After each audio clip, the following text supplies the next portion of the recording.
नमस्कार मंडळी, माझ्या ह्या कुकिंग व्लॉगमध्ये तुमचं स्वागत। थंडीच्या दिवसात अदल्यामधल्या वेळेत काहीतरी कुरकुरीत चटपटीत खाण्याची इच्छा होते। अशा वेळी हे मेथी आणि गव्हाच्या पिठापासून बनलेले कुरकुरीत स्टिक्स तुम्ही 8 दिवस बनवून ठेवून खाऊ शकताय। खूप सोपी रेसिपी आहे। चला तर सुरुवात करूया। तर पहिली मी इथे मेथी साधारणतः 1 कप घेतलेली आहे। स्वच्छ नीट करून धुवून चांगली सुकून अशी घेतलेली आहे। एकदम बारीक अशी मेथी आपल्याला इथे चिरून घ्यायची आहे। जी मेथीची पानं आहेत एकदम बारीक अशी करून घ्यायची आहे। जर तुम्हाला थोडीशी घालायची असेल, ह्याच्यापेक्षा कमी घालायची असेल तरी तुम्ही घालू शकता। आता मेथी आपली इथे चिरून झाले। आता आपण याला फोडणी देऊयात। फोडणी देण्यासाठी मी इथे पॅन मध्ये 1 चमचा तेल गरम करायला घेतलेला आहे। त्यानंतर त्यामध्ये बारीक चिरलेली मिरची आणि लसूण आपल्याला इथे टाकून मस्त अशी कुरकुरीतपणा येईस्तोपर्यंत चांगली परतून घ्यायची आहे। त्यानंतर त्यामध्ये चिरलेली मेथी टाकायची, तीही चांगली परतून घ्यायची।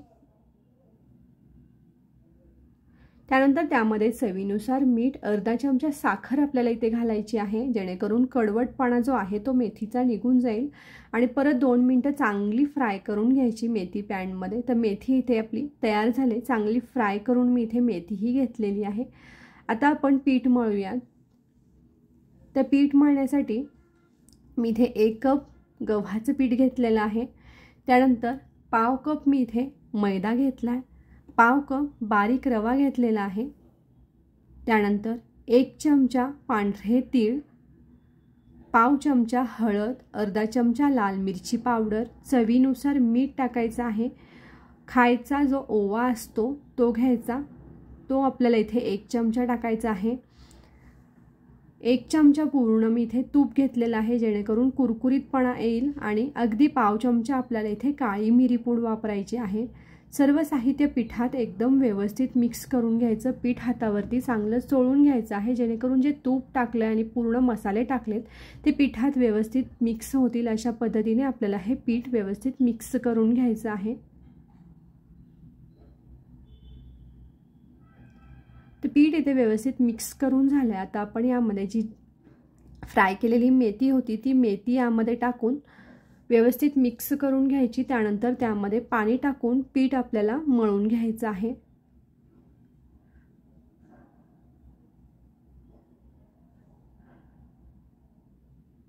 तर पीठ जसं आपण चपातीच्या पिठासाठी चपातीचं कणिक मळतो, अगदी तशाच पद्धतीने आपल्याला हे मळून घ्यायचं आहे। तर पीठ इथे मळून झालंय। आता आपण याला तेलाचा हात लावूयात आणि 5 मिनिटं आपल्याला हे पीठ भिजत ठेवायचं आहे, जेणेकरून जो रवा जो टाकलेला आहे त्यामध्ये चांगला भिजून येईल, कचकचीत असं हे लागणार नाही। आता आपण याची पेस्ट तयार करणार आहोत। 2 चमचा मी इथे कॉर्नस्टार्च घेतलेला आहे, म्हणजे कॉर्नफ्लोअर घेतलेला आहे। त्यानंतर 2 चमचे तूप घेऊन चांगलं आपल्याला ही पेस्ट अशी फेटून घ्यायची आहे। अशा पद्धतीने या पेस्टमुळे पूर्णपणे कुरकुरीतपणा येतो। तर इथे पेस्ट तयार झाले, तोपर्यंत इथे पीठ ही भिजलेलं आहे। आता आपण याचे 4 मोठे मोठे गोळे करून घेऊया।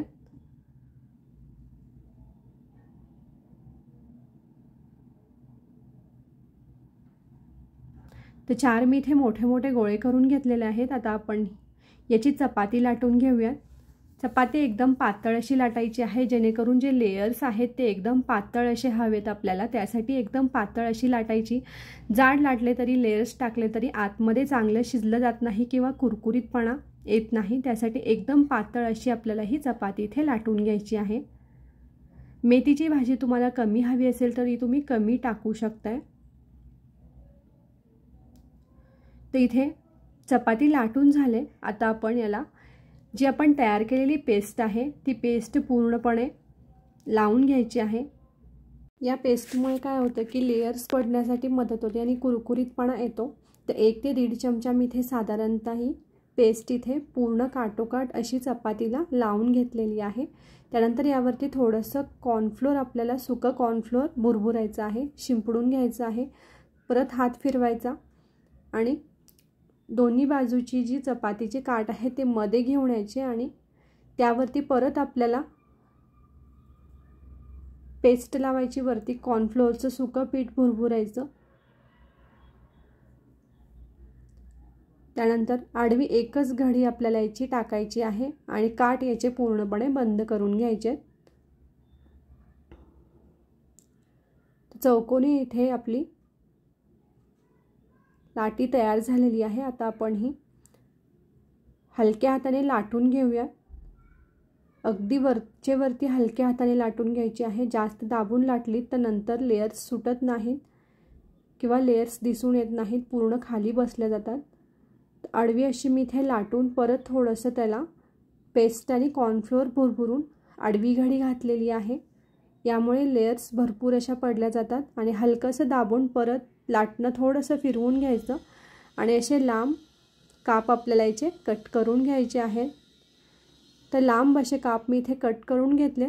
आता आपण हे तळून घेणार आहोत। तर कढईमध्ये मी इथे तेल मीडियम असं गरम करून घेतले। आता आपण हे स्टिक्स यामध्ये टाकूयात आणि चांगले वरचे हलवत राहायचे आहेत, जेणेकरून ज्या त्याच्या लेयर्स आहेत त्या व्यवस्थित अशा सुटल्या जातील। एकदम तेल जास्त कडकडीत किंवा मोठा गॅस ठेवून आपल्याला हे तळायचं नाही, पटकन बाहेरून जळून येतात आणि आतमध्ये कच्चे तसेच राहतात, त्यामुळे ते मऊ पडू शकतात। त्यासाठी एकदम गॅस मीडियम ठेवायचा, सतत हलवत राहायचं, जेणेकरून लेयर्सही व्यवस्थित सुटल्या जातील आणि आतमधून तो चांगले तळूनही येतील। तर तुम्ही इथे बघू शकताय मस्त असे लेयर्स सुटले गेलेत आणि परफेक्ट असा कलरही इथे आलेला आहे। जास्त गोल्डन ब्राउन कलर न करता व्यवस्थित अशा पद्धतीने आपल्याला सर्व स्टिक्स तळून घ्यायचे आहेत आणि डबा भरून तुम्ही हे 8 दिवस खाऊ शकताय, सॉससोबत, चटणीसोबत किंवा चहासोबत। तर भरपूर लेयर्स असणारे हे गव्हाच्या पिठापासून आणि मेथीपासून बनणारे इथे स्नॅक्स तयार झाले आहे। आय होप माझा रेसिपी आवडली असेल तर चॅनलला सबस्क्राईब करा, व्हिडिओला लाईक करा। भेटूया पुढच्या रेसिपीमध्ये। धन्यवाद।